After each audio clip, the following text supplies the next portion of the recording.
இன்றைக்கி ராகி லட்டு செய்ய போகிறேன். அதுக்கு ராகிமா 1 கப் எடுத்துருக்குறேன். அது கரும்பு சக்கரை 1 கப்பு, கொஞ்சம் ஏலக்காய், அதில் 1/2 கப்பு நிலக்கடலை, 4-5 பாதாம், 4-5 முந்திரி, இதெல்லாம் போட்டு எப்படி செய்யணும்னு காமிக்கிறேன். அதோட நெய் 4 ஸ்பூன் நெய். அடுப்பு பற்ற வச்சு வடைச்சட்டி வச்சுக்கோங்க.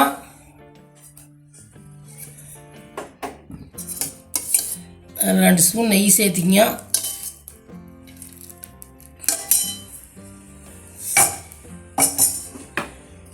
பாதாம் முந்திரியும் போட்டு வறுத்துக்கலாம்.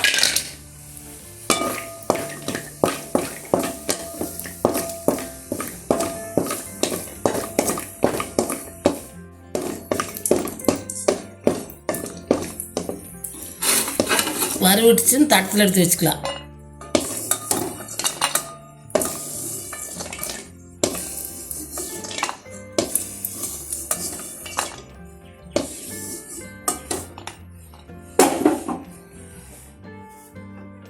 அதே நெய்யில் இந்த மாவு போட்டு வறுத்துக்கலாம்.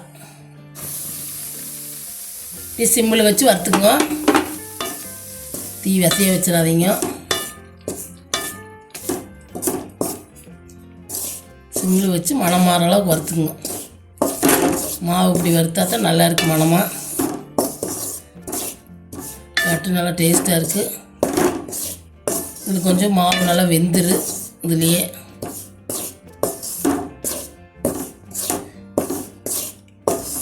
நான் கரும்பு சர்க்கரை எடுத்துருக்கிறேன். நீங்கள் வெள்ளனாலும் சேர்த்துக்கலாம்.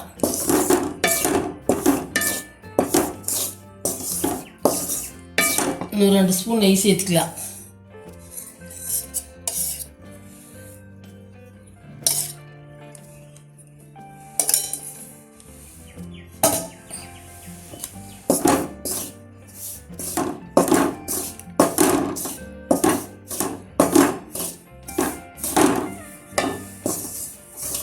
நல்லா மணமாற அளவுக்கு வறுத்துக்குங்க.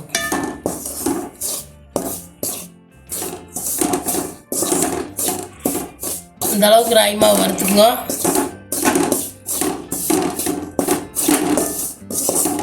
எடுத்து ஒரு தட்டில் கொட்டிக்கலாம்.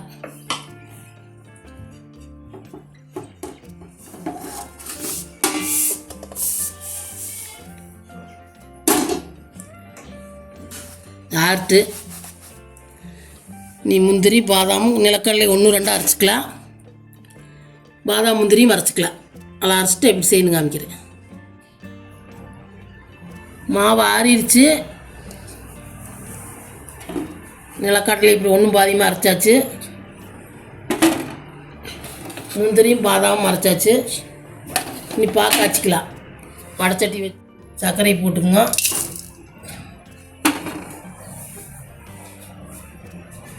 கொஞ்சமாக இவ்வளோ 1 டம்ளர் தண்ணி சேர்த்திங்க.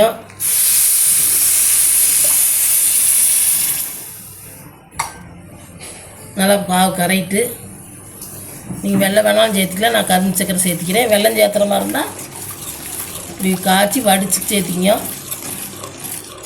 இது ஊற்றியில் வடித்து ஊற்றிக்கலாம்.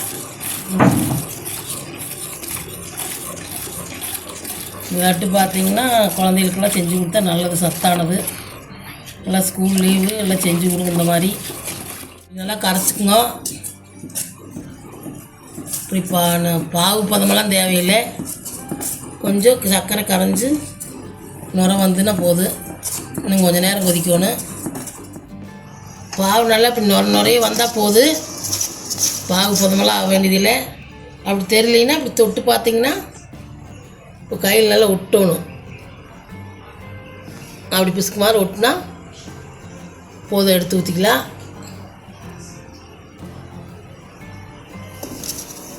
எடுத்து ஊற்றி பேஞ்சிக்கலாம்.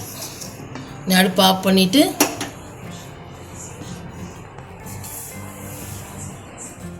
மாவு அப்படி ஒரு அகலமான ஊசியில் கொட்டிக்கிங்க.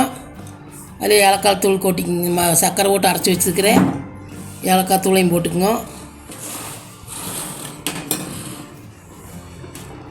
அரைச்சி நிலக்கடலையும் போட்டுக்கலாம். பாதாம் பிஸ்தா போட்டுக்கலாம்.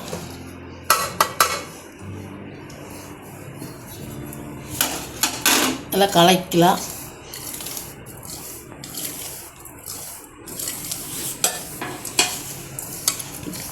சரி கலக்கிங்க. கலக்கியாச்சு. பாவை கொஞ்சம் கொஞ்சமாக ஊற்றி வேஞ்சிக்கலாம்.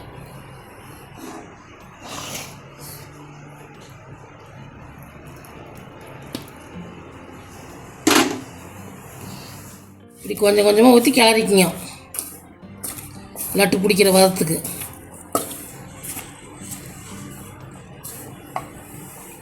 இன்னும் கொஞ்சம் ஊற்றிக்கலாம்.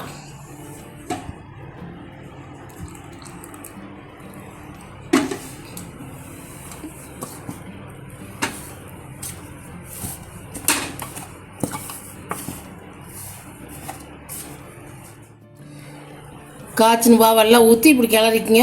கொஞ்சம் நேரம் இருக்கட்டு. கை பொறுக்கிற சூடு வந்தால் அப்புறம் லட்டு பிடிச்சிக்கலாம். கொஞ்சம் நேரம் இப்படி ஆறுட்டு. கை பொறுக்கிற சூடு வந்துருச்சு. நீ இப்படி லட்டு பிடிச்சிக்கலாம். இப்படி தேய்ச்சி பிடிச்சிக்குங்க. பிடிச்சி தட்டில் வச்சுக்குங்க.